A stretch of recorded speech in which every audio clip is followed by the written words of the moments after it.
A very cheerful good morning to 11th class. Today I am going to discuss most important chapter, that is financial statement with adjustment. Adjustment क्या होती है बेटे? Basically हम लोग क्या करते हैं, हमारे फाइनल अकाउंट को प्रिपेयर कर लेते हैं। फाइनल अकाउंट को प्रिपेयर करने के बाद क्या होता है, कुछ ट्रांजैक्शंस ऐसी होती हैं जिनको हम लोग डील करना भूल जाते हैं, उनको कहते हैं हम लोग एडजस्टमेंट। आज का जो हमारा चैप्टर है that is financial statement with adjustment. It means it's a chapter number 22। Okay, ये चैप्टर बेटे बेसिकली आपके ग्रेजुएशन के पॉइंट ऑफ व्यू से भी, आपके 12th के टर्म्स के लिए भी बहुत ही इंपॉर्टेंट और रेलिवेंट चैप्टर है। यहाँ पर मैं आपको बेसिकली गिवन एडजस्टमेंट में से पहले आपको एडजस्टमेंट क्लियर करूँगी, how we have to deal with the adjustment and then we have to solve a question relating to a particular adjustment. आज की जो हमारी फर्स्ट एडजस्टमेंट है बच्चों that is closing stock. Closing stock आप सबको पता है, closing stock is that stock which remain unsold at the end of the year, यानी कि साल के अंत में जो स्टॉक हमारा बिना बिका रह गया that is known as closing stock. In a closing stock valuation कैसे करते हैं हम लोग क्लोजिंग स्टॉक की? क्लोजिंग स्टॉक की जो वैल्यूएशन है कॉस्ट प्राइस और मार्केट प्राइस। इस वीडियो को देखने के बाद आप मुझे बताइए कि मार्केट प्राइस का दूसरा नाम क्या है। ओके, कॉस्ट प्राइस और market price whichever is less, इन दोनों में से जो भी कम होगा वो हमारे क्लोजिंग स्टॉक का वैल्यूएशन होगा। अब हम बात करते हैं कि इनको कैसे डील करते हैं। देखो बेटे, जैसे हमें क्लोजिंग स्टॉक बाहर एडजस्टमेंट में गिवन है तो हम लोग इसके लिए एंट्री क्या करते हैं बच्चों, closing stock account debit to trading account, to trading account when closing stock is given in a adjustment। okay done। तो बेटे इसके अंदर बेसिकली फिर हम लोग इसकी क्या ट्रीटमेंट करेंगे, it will be shown trading account in a credit side and second it's a asset. तो आप इसको एसेट साइड पे क्लोजिंग स्टॉक को शो करेंगे। कई बार बेटे क्लोजिंग स्टॉक हमें ट्रायल बैलेंस के अंदर भी गिवन होता है, तो बेटे वो एडजस्टमेंट नहीं है। जब वो ट्रायल बैलेंस के अंदर गिवन है बेटे तो बेसिकली हम उसे एक ही जगह शो करेंगे, बैलेंस शीट में एसेट साइड पे, ठीक है ना। कहाँ शो करेंगे? बैलेंस शीट में एसेट साइड पे। क्यों करेंगे ऐसा? क्योंकि बेटे जब हमारा जो बेसिकली क्लोजिंग स्टॉक है वो कहाँ शो कर रखा है, ट्रायल बैलेंस में, तो it means it already deducted from the purchases account. आप सबको पता है कि क्लोजिंग स्टॉक किसका हिस्सा है, परचेसेस अकाउंट का। अगर हम उसे कहाँ शो कर रहे हैं, हम उसे ट्रायल बैलेंस में शो कर रहे हैं तो इट मीन्स वो परचेज में से क्या हो गया है, एडजस्ट हो गया है। इसलिए हम उसे सिर्फ एक बार दिखाएंगे। कहाँ दिखाएंगे? बैलेंस शीट में एसेट साइड पे। Otherwise if closing stock is given according to adjustment then it will be shown on two side. First one is trading account पे क्रेडिट साइड पे और बैलेंस शीट में एसेट साइड पे। और valuation कैसे करेंगे? Basically valuation का तरीका क्या है, कॉस्ट प्राइस और market price whichever is less. Okay, second adjustment करेंगे बेटे हम लोग आउटस्टैंडिंग एक्सपेंसेस। जैसे कि आपको नाम से ही पता है यहाँ पर outstanding expenses, the expenses which are done but not paid, यानी कि उन खर्चों की बात कर रहे हैं हम लोग यहाँ पर जिन खर्चों का बेनिफिट हमने ले लिया है लेकिन आज तक हमने वो खर्चे पे नहीं किए हैं, that is known as outstanding expenses. तो आउटस्टैंडिंग एक्सपेंसेस के फाइनल अकाउंट में क्या ट्रीटमेंट करेंगे? सबसे पहले मान लो क्वेश्चन के अंदर दे रखा है वेजेस आउटस्टैंडिंग ₹2000। ओके, तो यहाँ पर बेटे हम लोग बेसिकली वेजेस जो आउटस्टैंडिंग है बेटे, इसका मतलब ये वो खर्चा है जो हमने करंट ईयर के अंदर पे नहीं किया है।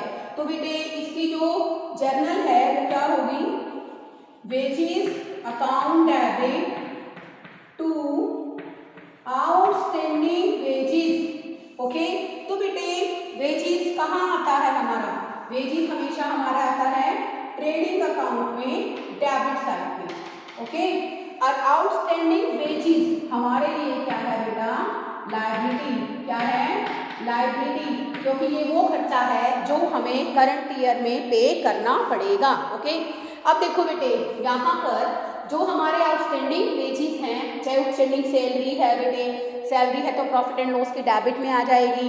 ठीक है, तो यहाँ पर बेटे जो हमारा आउटस्टैंडिंग वेजेस अकाउंट है, आउटस्टैंडिंग चाहे वो किसी भी तरह का, चाहे वो वेजेस है चाहे वो सैलरी है, that is representative personal account. कैसा अकाउंट है ये, रिप्रेजेंटेटिव पर्सनल अकाउंट है। इट मीन्स ये उन लोगों को रिप्रेजेंट करता है, उन लेबरर्स को, उन वर्कर्स को रिप्रेजेंट करता है जिसका पैसा यहाँ पर क्या है, आउटस्टैंडिंग है। ओके, अब देखो बेटे इसके अंदर बेसिकली आपने क्या एंट्री की, wages account debit to outstanding wages. अब जो ये वेजेस है बेटे बेसिकली कहाँ दिखाओगे आप इसको, ट्रेडिंग अकाउंट में डेबिट साइड पे आप इसको क्या करोगे, ट्रेडिंग अकाउंट में डेबिट साइड पे आप आउटस्टैंडिंग वेजेस में ऐड कर दोगे, क्योंकि हमारा आउटस्टैंडिंग है खर्चा अभी। और दूसरा सेकंड एडजस्टमेंट क्या करोगे, बैलेंस शीट में लायबिलिटी साइड पे क्या लिखोगे, आउटस्टैंडिंग वेजेस। ओके, और अगर मान लो बेटा ये जो आउटस्टैंडिंग है हमें कहाँ गिवन है बेटा, ट्रायल बैलेंस में। कहाँ गिवन है, ट्रायल बैलेंस के अंदर। तो बेटे ये केवल एक ही बार आएगा, कहाँ आएगा ये, बैलेंस शीट में लायबिलिटी साइड पे। ठीक है ना बच्चों, कहाँ आएगा, बैलेंस शीट में लायबिलिटी साइड पे। ऐसा क्यों है बेटे, क्योंकि बेटे ऑलरेडी ये कंसर्न्ड एक्सपेंसेस, जैसे कंसर्न्ड एक्सपेंसेस कौन सा है यहाँ पर, वेजेस है, वेजेस में ऑलरेडी क्या है, ऐड है, तो इसलिए बेटे इसको ट्रेडिंग अकाउंट में ऐड करने की ज़रूरत नहीं है। आप केवल इसको कहाँ दिखाओगे, आउटस्टैंडिंग को, चाहे वो वेजेस है आउटस्टैंडिंग तो कहाँ जाएगा बेटा, आपका बेसिकली बैलेंस शीट के अंदर। ठीक है, और अगर वो ट्रायल बैलेंस से बाहर गिवन है इट बिकम्स द एडजस्टमेंट। और एडजस्टमेंट को बेटे हम लोग कैसे डील करते हैं कि हम एडजस्टमेंट की तरह बेसिकली एक बार तो कंसर्न्ड एक्सपेंसेस में ऐड करेंगे और एक बार बैलेंस शीट के अंदर लायबिलिटी साइड पे शो करेंगे। ओके, थर्ड है बच्चों हमारा prepaid expenses. Prepaid expenses are those expenses which are paid in advance in current year for the next year। हम लोग बेटे कोई भी खर्चा एडवांस में पे कर देते हैं। जैसे देखो बेटे जो आप लोग आगे अपने करियर एडवांसमेंट के लिए कोचिंग लेते हैं तो वहाँ पर आपको कोर्स की फीस जमा करानी पड़ती है। ठीक है ना, तो वो हमारे लिए क्या है बेटे, प्रीपेड एक्सपेंसेस। आप सबको पता है इन जनरल चैप्टर आपने किया है कि प्रीपेड एक्सपेंसेस क्या होते हैं, हमारे लिए असेट्स होती हैं। ठीक है ना, एक बात तो कहाँ आएगा ये हमारी एसेट साइड पे, और दूसरी बात वैसे तो जर्नल क्या करेंगे बेटे हम इसका प्रीपेड एक्सपेंसेस का जो हमारा जर्नल होगा, prepaid expenses account debit to expenses account. Okay, prepaid expenses हमारे लिए एसेट है तो ये बैलेंस शीट भी कहाँ आएगा, एसेट साइड पे। और जो एक्सपेंसेस है बेटे वो हमारे उससे क्या हो गए, कम हो गए, तो हम रिलेटेड एक्सपेंसेस बेसिस को क्या करेंगे, माइनस कर देंगे। ठीक है ना बेटा, प्रीपेड एक्सपेंसेस हमारे लिए एसेट है, बैलेंस शीट में आप एसेट साइड पे दिखाएंगे। और आप इसको जैसे मान लो इंश्योरेंस है बेटे, इंश्योरेंस कहाँ शो करते हैं आप लोग, प्रॉफिट एंड लॉस की डेबिट में, आप वहाँ से इसको क्या कर देंगे, माइनस कर देंगे। ओके, अब अगर हम बात करते हैं कि अगर प्रीपेड एक्सपेंसेस कहाँ दे रखा हो हमें, ट्रायल बैलेंस में, ट्रायल बैलेंस में अगर प्रीपेड एक्सपेंसेस दे रखा हो तो आप उसको कहाँ दिखाएंगे, सिर्फ बैलेंस शीट में एसेट साइड पे दिखाएंगे। क्यों ऐसा करेंगे, क्योंकि बेटे इस इसका मतलब क्या है कि वो कंसर्न्ड एक्सपेंसेस में ऑलरेडी क्या है, रिवील हो चुका है।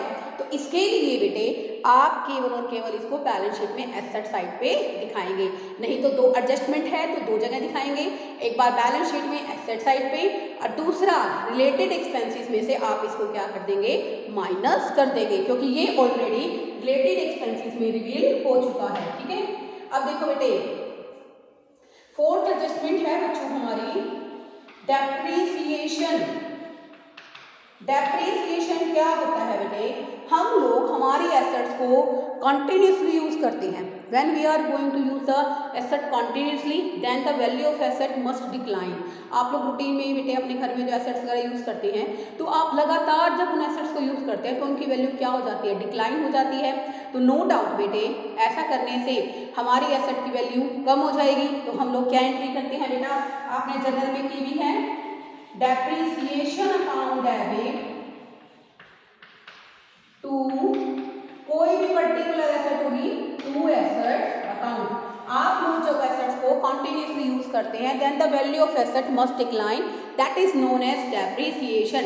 तो बेटा depreciation is a non cash expenditure and it will be shown profit and loss debit side. जैसे मान लो बेटे हम कोई पॉइंट लेते हैं इसके अंदर, जैसे हमारे पास 2 लाख रुपए की बिल्डिंग है, हमें यहाँ पर 5% डेप्रीसिएशन लगाना है, तो 2 लाख का 5% बेटे कितना हो गया क्वेश्चन में, 10,000। ठीक है, जो ये 10,000 का हमारा डेप्रीसिएशन है इसको आप P&L की डेबिट साइड पे शो करेंगे to depreciation on particular asset जो भी है, चाहे वो बिल्डिंग है चाहे वो प्लांट एंड मशीनरी है।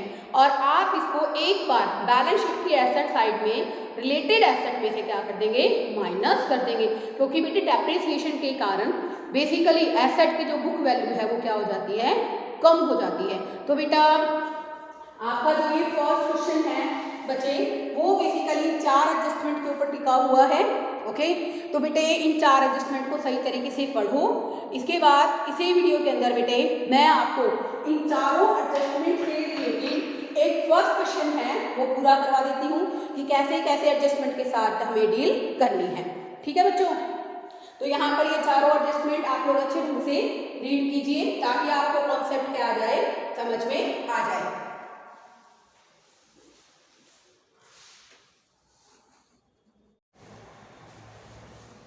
तो बेटे अब हम करेंगे इसी टॉपिक का क्वेश्चन नंबर 1। इसका फॉर्मेट आपको पता ही है, आपने पिछले चैप्टर में भी किया है। तो बेटे हम लोग जो भी एडजस्टमेंट है उन एडजस्टमेंट को कैसे कैसे डील करेंगे जो मैंने आपको इस वीडियो के अंदर समझाई है। ठीक है, तो देखो बेटा फर्स्ट सबसे पहले काम बेटे क्या कीजिए, आप एडजस्टमेंट को एक बार रीड कर लीजिए। ठीक है, जैसे क्लोजिंग स्टॉक, वेजेस और सैलरी को लेकर है, रेंट, बिल्डिंग, मशीनरी और प्रीपेड इंश्योरेंस। और एक बार अगर डाउट की पोजीशन हो तो आप इसको चेक भी कर लीजिए। ठीक है, फर्स्ट देखिए बेटा यहाँ पर to opening stock 12,000 trading account की डेबिट साइड में आएगा। टू परचेज हमें दे रखी है परचेज क्वेश्चन के अंदर 40,000। ठीक है बेटा, बाय सेल्स क्रेडिट साइड पे आ जाएगा। सेल्स की अमाउंट है बेटे हमारी 86,000। ठीक है बेटा, उसके बाद बेटे हमें दे रखा है डिस्काउंट क्रेडिट साइड पे, तो हम लोग इसको कहाँ दिखाएंगे, P&L की क्रेडिट साइड पे बाय डिस्काउंट रिसीव्ड 400। ठीक है बच्चों, आगे देखिए सेल्स रिटर्न है क्वेश्चन के अंदर हमें 6,000, लेस कर देंगे आप यहाँ से सेल्स रिटर्न, तो ये आ गया बेटे आपका 80,000। ठीक है बच्चों, उसके बाद देखिए यहाँ पर बिल्डिंग आपको क्वेश्चन में गिवन है बेटे, बिल्डिंग्स आपको क्वेश्चन के अंदर दे रखी है बच्चों 50,000 की। इसमें बेटा आपको डेप्रीसिएशन गिवन है आपकी फोर्थ एडजस्टमेंट के अंदर 5%, लेस डेप्रीसिएशन 2,500 ये आ जाएगा बच्चों हमारा 47,500। देखो बेटे, किसी भी पर्टिकुलर एसेट पर अगर आप डेप्रिसिएशन लगाते हैं बेटे तो एसेट की वैल्यू कम हो जाती है। तो आपने एसेट की बुक वैल्यू क्या कम कर दी, 2500 से कम कर दी। और एट द सेम टाइम दोनों एडजस्टमेंट एक साथ करा कीजिए बच्चों, ताकि क्वेश्चन आपका ओके हो। टू डेप्रिसिएशन ऑन बिल्डिंग, ये है बच्चों हमारा 2500। ओके, उसके बाद बेटे डेटर्स हैं जो हमारे कहाँ आएंगे, एसेट साइड पे। डेटर्स बेटे हमारे क्वेश्चन के अंदर हैं 16,000 के। हमें दे रखी है सैलरी, आप सबको पता है बेसिकली जो सैलरी है प्रॉफिट एंड लॉस अकाउंट की डेबिट साइड पे आती है। सैलरी बेटे हमें क्वेश्चन में दे रखी है 2400 की। और आप देखिए बच्चों, इससे रिलेटेड एडजस्टमेंट है सैलरी से रिलेटेड 1200 आउटस्टैंडिंग। तो बेटे क्या करोगे यहाँ पे, एड आउटस्टैंडिंग 1200, ये आ गया बच्चों हमारा 3600। At the same time outstanding expenses, जैसे यहाँ पर सैलरी है पर्टिकुलर, ये हमारे लिए क्या बन गई, लायबिलिटी। तो ये लायबिलिटी साइड पे लिख दोगे आप लोग 1200। ओके, उसके बाद देखिए बच्चों office expenses profit and loss की डेबिट में आते हैं। टू ऑफिस एक्सपेंसेस हैं बच्चों हमारे क्वेश्चन के अंदर 10,000 के। ऑफिस एक्सपेंसेस हैं 1200 के। वेजेस दे रखी है आपको, टू वेजेस है बच्चों हमारे क्वेश्चन के अंदर 10,000 की। एडजस्टमेंट गिवन है बच्चों वेजेस को लेकर भी, वो एडजस्टमेंट है 2,000 की। वेजेस क्या है, आउटस्टैंडिंग, आप ऐड करेंगे आउटस्टैंडिंग वेजेस अमाउंटिंग ₹2,000। और बेटा एट द सेम टाइम आप इसको यहाँ भी दिखाएंगे आउटस्टैंडिंग वेजेस 2,000। ठीक है बच्चों, उसके अलावा देखिए यहाँ पर आपको परचेज रिटर्न गिवन है 4,000 का। तो आप बेटे लेस कर देंगे यहाँ से परचेज रिटर्न 4,000, इट्स 36,000। ठीक है बेटे, नेक्स्ट देखिए आपको इंटरेस्ट दे रखा है क्रेडिट साइड पे 800 का। तो बेटे आप सबको पता है इट्स इनडायरेक्ट इनकम, और इनडायरेक्ट इनकम कहाँ आती है, प्रॉफिट एंड लॉस के क्रेडिट साइड पे। Bye interest receive amounting ₹800। ठीक है बच्चों, उसके बाद ट्रेवलिंग एक्सपेंसेस हैं आपके 400 रुपए के। To travelling expenses amounting ₹400। Fire insurance premium, to insurance premium. देखो बेटे इससे रिलेटेड एक कॉन्सेप्ट आपको बताऊंगी। इंश्योरेंस प्रीमियम हमें दे रखा है बेटे 800 रुपए का, और बेटा इसमें से आप लेस कर दोगे प्रीपेड इंश्योरेंस 200। देखो बेटा क्वेश्चन में अगर इंश्योरेंस दे रखा है, रेंट एंड इंश्योरेंस दे रखा है, तो वो बिजनेस का इंश्योरेंस है। ठीक है बच्चों, अगर पर्टिकुलर देगा लाइफ इंश्योरेंस प्रीमियम, तो बेटे वो आपको ड्रॉइंग मानकर कैपिटल में से माइनस करना पड़ेगा। तो ऑलरेडी इंश्योरेंस है, इंश्योरेंस के साथ एडजस्टमेंट क्या है, इट्स अ प्रीपेड। प्रीपेड को हम लोग रिलेटेड एक्सपेंसेस में से तो माइनस करेंगे। ठीक है बेटा, at the same time prepaid insurance हमारे लिए क्या है बच्चों, एसेट। ओके, नेक्स्ट देखिए मशीनरी 20,000, इसमें से आप लेस करेंगे डेप्रिसिएशन। डेप्रिसिएशन देखिए बच्चों मशीन पे कितना दे रखा है आपको, मशीनरी पर बेटे डेप्रिसिएशन है 10%, यानी कि 2,000। ये आ गया बेटे हमारा 18,000। ठीक है बेटा, और यहाँ पर आप दिखाएंगे टू डेप्रिसिएशन ऑन मशीनरी 2,000। ठीक है बच्चों, उसके बाद कैरेज ऑन परचेज कहाँ आएगा बच्चों, carriage on purchase trading account की डेबिट साइड पे।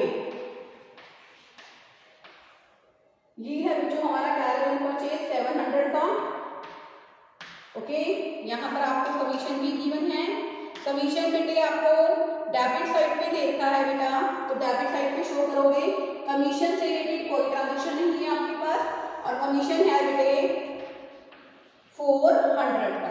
ओके, कैश इन हैंड क्या होती है बेटे हमारी एसेट, तो आप इसको एसेट साइड पे लिखोगे, दैट इज 2300। ओके, इसके अलावा बेटे हमें कैपिटल भी गिवन है। कैपिटल बच्चे हमें दे रखी है 62,000 की और क्वेश्चन में क्रेडिटर्स भी गिवन है बच्चों। क्रेडिटर्स लायबिलिटी साइड पे आएंगे, दैट इज 10,800। अब देखो बेटे बीच में से एक ट्रांजेक्शन और है, वो है हमारी रेंट एंड टैक्सेस की। टू रेंट बच्चों हमें क्वेश्चन के अंदर दे रखा है आपके लिए 1800। ठीक है, रेंट से रिलेटेड एडजस्टमेंट देखिए बच्चों क्या है। Rent for 2 months at the rate of 500 per month is outstanding. इसका मतलब क्या है बेटा, एक महीने का 500 रुपये है तो 2 महीने का कितना हो गया बेटे 1000। तो ये रेंट क्या है बेटे आउटस्टैंडिंग। और आउटस्टैंडिंग को आप क्या करते हो, बेसिकली आउटस्टैंडिंग रेंट 500 रुपये का एक महीने का है, 2 महीने का 1000 आ गया और एक बार आप इसको P&L की डेबिट साइड में रेंट में क्या कर देंगे बेटा ऐड कर देंगे। ओके, 2800। एक बार एडजस्टमेंट को रिवील करते हैं हम लोग दोबारा से। जैसे क्वेश्चन में क्लोजिंग स्टॉक शो नहीं किया ना हमने, तो ये एडजस्टमेंट के अंदर है तो 2 बार आएगा बच्चों। एक बार तो क्लोजिंग स्टॉक आ गया बेटे हमारा एसेट साइड पे और एक बार क्लोजिंग स्टॉक आएगा बच्चों हमारा ट्रेडिंग अकाउंट की क्रेडिट साइड पे 16,000। ठीक है बच्चों, उसके बाद वेजी तो सैलरी का कर दिया हमने, रेंट का कर दिया है, बिल्डिंग का, मशीनरी का और प्रीपेड इंश्योरेंस का। अब उसके जस्ट बाद हम लोग क्या करेंगे बच्चों, जीपी और एनपी निकालेंगे। ये आ गया बेटे हमारा 96,000। ठीक है बेटे, यहाँ पर आ जाएगा हमारा to gross profit account transfer to profit and loss account. ठीक है बेटे, आप इसको प्लस कीजिए, ये बन जाएगा बेटे हमारा 36,000 और ये 46, 48, 50, 60, 60,700। 96,000 में से आप इसको माइनस करेंगे तो ये आ जाएगा बच्चों हमारा 35,300। इसका 96,000। ओके, और यहाँ आ जाएगा बेटे हमारा by gross profit account that is 35,300। ये कहाँ ट्रांसफर फ्रॉम ट्रेडिंग अकाउंट, कहाँ से आया है ये हमारे ट्रेडिंग अकाउंट से। लिखना है लिख दीजिए ना, नहीं लिखना तो मत लिखिए। ओके, इसका टोटल करेंगे हम लोग, ये आ जाएगा बच्चों हमारा बेसिकली 35,300 में 1200 को करेंगे आप 36,500। ओके, उसके बाद बच्चे आप इसको करेंगे तो आपका जो क्वेश्चन के अंदर आएगा वो आएगा कि to net profit transfer to capital account. Okay बेटा, इन सबको आप टोटल करोगे, इसमें से माइनस करोगे तो ये आ जाएगा बच्चों हमारा 23,000। कितना आ जाएगा 23,000। और इसको बेटे आप लोग यहाँ क्या कर देंगे ऐड नेट प्रॉफिट 23,000, ये आ गया स्टूडेंट हमारा 85,000। ओके बच्चों, अब आप एसेट और लायबिलिटी का टोटल करेंगे क्वेश्चन में, करो बेटे इसका टोटल। ये आ जाएगा बेटे हमारा, इसका टोटल करने से 86, 96 और ये आ गया बेटे 98 और ये बेटा 1200 800 जोड़ोगे 1 लाख। ओके, ऐसे बेटे यहाँ का करोगे इक्वल आएगा आपका 16,000, 16,032, 32 और 10 42 और 8 50, 50 और 2 52 और 2 52,500 में इसको ऐड करोगे बेटे तो ये आ जाएगा बेटे हमारा 1 लाख। ठीक है बेटे, कितना आ जाएगा हमारा 1 लाख। ठीक है बेटे, आई होप आपको क्वेश्चन बहुत अच्छे तरीके से समझ में आया हो। मुझे नहीं लगता कि इससे बेटर कोई तरीका है कि आपको कोई क्वेश्चन समझाया जाए। पहले मैंने आपको एडजस्टमेंट डिस्कस की है, फिर आपको क्वेश्चन कराया है। तो बेटे बेसिकली इसके अंदर कोई ऐसा पॉइंट नहीं है जो आपका स्किप हो गया हो। ठीक है, तो बेटे वीडियो देखने के बाद क्वेश्चन खुद भी ट्राई करें ताकि आपका क्वेश्चन अच्छे तरीके से निकले। And if you have any doubt then you can ask me, WhatsApp message कर सकते हैं, आप मुझसे पूछ सकते हैं कि मैम ये बात हमें नहीं समझ में आई है, then I will clear my point. Okay, thank you students. इसी तरह इस क्वेश्चन को अच्छे तरीके से कीजिए ताकि आपको कॉन्सेप्ट क्या आ जाए, समझ में आ जाए।